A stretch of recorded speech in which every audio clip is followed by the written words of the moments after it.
Rapture is filled corner to corner with detail and history, and the cast of characters that occupy this world are no less dynamic. Every splicer, every level boss has a story. In many ways, these characters are a reflection of their environment, and their environment a reflection of their character.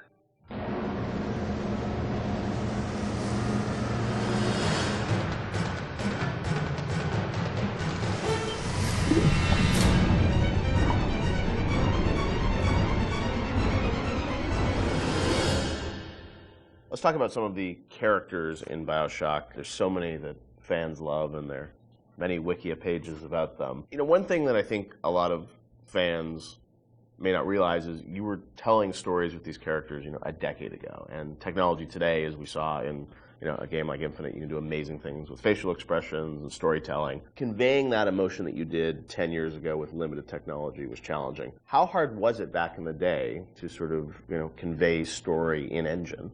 We had such a small team that, we had to show Tenenbaum or Atlas. They were just splicer models, right? Yeah, Oh, really? Tenenbaum was Ladysmith, which is, there's a reason that she's in shadow behind glass, and it's not to be dramatic. It's because we couldn't afford to build another. Really? Yeah. So just something as simple as that, like you couldn't afford to build a model. We didn't have the, we didn't have we had a few character models in the game. There's maybe 8 or 9 character models. Really? Yeah.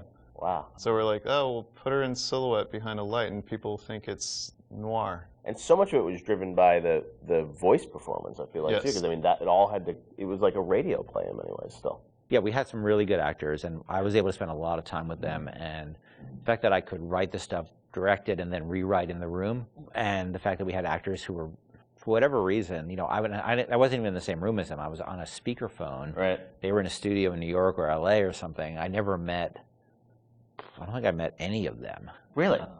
None of the actors in BioShock you ever met in person when you were making the game?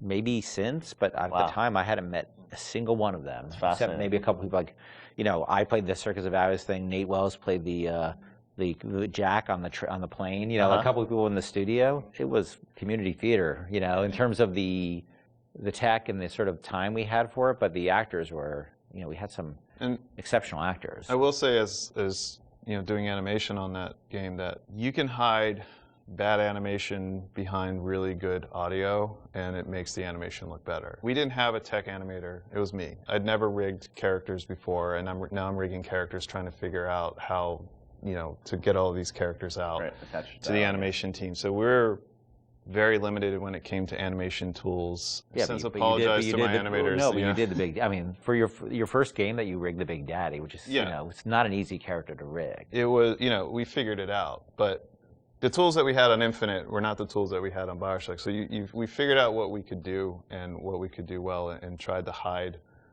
kind of, put into the darkness the things that we knew we couldn't do very well. And having voice actors of that caliber that can bring those characters to life, you tend to fill in the blanks.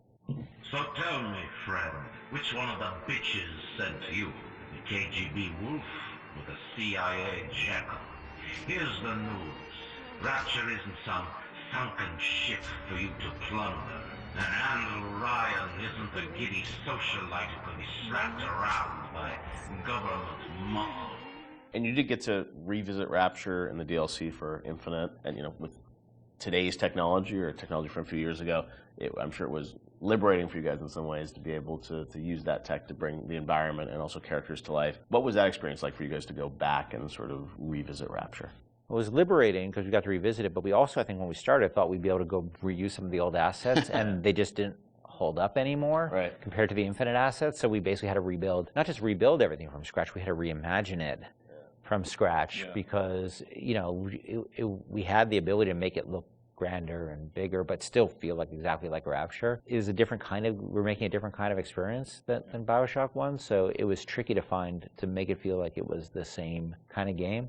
Because it wasn't, the first one was sort of an action game, the second one was really a stealth game. The Barrel at Sea Part 2 was really a stealth game, and you're really telling the story of Elizabeth throughout those things. Yeah.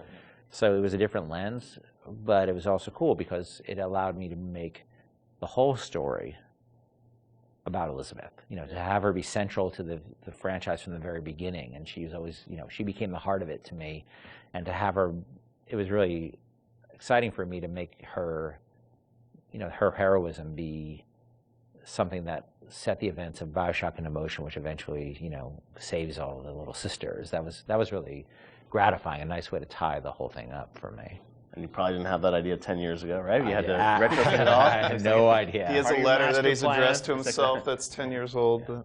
Yeah. I don't know. Well, I mean, for me, it was a nice way for me to say goodbye to BioShock and BioShock Infinite, because, you know, those two worlds together, you know, you don't realize, or I don't think the audience realizes how much time you spend with these characters trying to get them out and polished and into the world. And it was a good opportunity, I think, as a game developer to kind of have that little coda at the end where you're like, okay, I get to, now I'm ready to move on to the next thing. I've had a nice, you know, break. Like, let's seal this off, and now I'm on to the next thing. And it was like 12 years of our lives, too.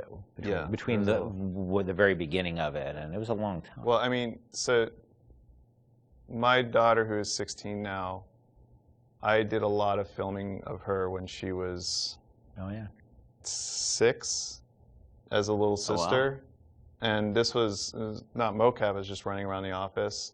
And I'm like trying to be like, now trip over the thing and pretend you die. Or like, you know, like trying to like not like traumatize a 6-year-old. Yeah, pretend you're drinking something, and you know, and I never showed her the actual game until much later. But she, on BSI, I put her in a mocap suit and actually used her for the little sister in Paris that's running after the balloon. So that was kind of, for me, like a nice way to connect it all together. Were there any characters on the original game that you found hardest to write? I mean, you mentioned, like, you know, recasting Atlas, things like that, but was there a character that was the most challenging for you, Ken? Well, Atlas, because, you know, he was basically written completely twice. That was very, very tough. And I was very happy about the original character, and I thought I'd really done something great. And then you showed it to people, and they just hated it, and they didn't trust him. And if they didn't trust him, we were screwed. All falls apart, yeah. And so it was tough, because we, after having gone through all the recordings, actually, I had to let the actor go. It's no fault of his own, right? It was on us. He had invested in it, tell him that it wasn't going to happen, and rewrite it from scratch. That was hard, and that was tough. And then after I finished it, I had a debate with somebody on the team who felt the accent was really, really phony. And we had an English person on the team, and he felt the accent was really phony. So at the last minute, we basically ended up doing a focus test in Ireland. Right. To see if people bought the accent, because the actor playing Atlas was Irish, but he was from a different part of Ireland, so he was playing a different kind of Irish accent. Right. I don't think he was from Dublin, and Atlas sort of had a Dublin accent. And so at the last minute, I thought I was going to have to do it again. Oh, wow. And fortunately, the focus test came back, and people loved it. I don't know how you survived that plane crash, but I've never been one to question Providence. I'm Atlas, and I aim to keep you alive. And a lot of the villains in the game felt like they were, you know, very much tied to certain levels, and this was, you know, you were still in an environment of levels with BioShock, right? It wasn't just a big open world. Did that all sort of get designed together? It's like, here's the best villain that's going to fit to this environment and this theme of, you know, this area? Some of them work better than others. I mean, I think obviously Steinman and especially Sandra Cohen really, I think, dominate in terms of the level boss. They are levels. They are the levels, and some of the characters didn't hold up as well, I don't think, on the writing side. The fun thing about the characters at work, like Simon, where he had all those little displays with the scissors and the tech, you know, that was stuff the art team came up with to support that character. And obviously Sandra Cohen, in that level, you know, I had this idea for this character, and, you know, as this artist, and taking Andrew Ryan's thinking to the extreme, you know, through a lens of art, was really fun.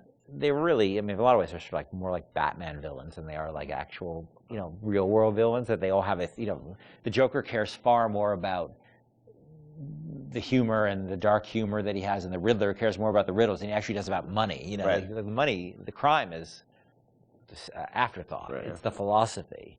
And so these characters have a lot in common with, and there's probably a lot of inspiration taken from sort of characters like the Joker in terms of a guy like any of the characters in BioShock, because they were really driven by their ideology, but their ideology is a mask for their sense of selves, right? You know, this stuff is really, Cohen knows he's a hack, and he doesn't want to, you know, he can't admit that to himself, so he has to wrap himself in all this nonsense, because the last thing he could ever do is look in the mirror and say, I'm not much of an artist. No need to thank me for jamming the transmissions of those boors, Atlas and Ryan. Let them have their squabble. The artist, yes, The artist knows there is richer earth to till.